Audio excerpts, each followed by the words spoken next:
Nicodemus was a slave of African birth, In September 1877, but he died years ago, very old. Family history intertwined in Kansas history. Both my parents were born and reared here, so my genealogy goes back on both sides of my family, on my mom's side and my dad's side, all the way back to those original settlers.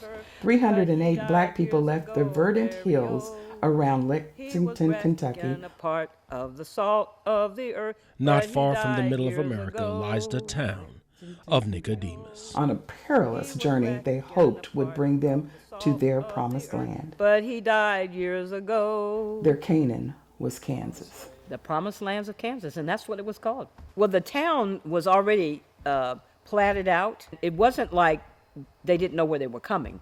They had not been here. They had no idea what it was going to be like, but they knew they were going to Nicodemus. The longest lasting black settlement in the country. We're on free soils here in Kansas. Kansas had never had slavery. Annual homecomings celebrate the town's pride. If you hadn't been to a Nicodemus Emancipation Celebration Day, then you hadn't been to any festival. It was huge. Descendants of the town's first settlers return home to preserve its history. We would come home to make sure that Nicodemus survived. The stories that they were telling about homecoming and the different things that were going on was intriguing to me. And so in 1968, I came down and spent the summer, and I wrote my first book about being here for the whole summer. Descendant Angela Bates directed a documentary about Nicodemus called Ellis Trail. It follows her family's trip from Kentucky to Kansas. A train ride that ends in the town of Ellis begins her family's 35-mile journey to freedom. I wanted to do it back in the 90s, and I wrote a script for a full movie, and it just never materialized. I was in the process of talking to Disney at the time. Every one of them that just walked maybe a fourth of a mile to be filmed came back and they were transformed. They said, my God, what did they go through?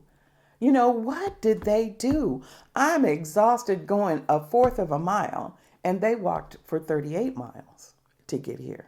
Declared a National Historic Site in 1996, there will always be a Nicodemus. Because it's their history.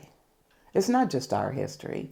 And that's one of the reasons that President Clinton, Senator Dole back then, Senator Kerry, who helped to write the legislation along with Angela, they said this is a national treasure. Preserving the pride of a people on the high plains of Kansas.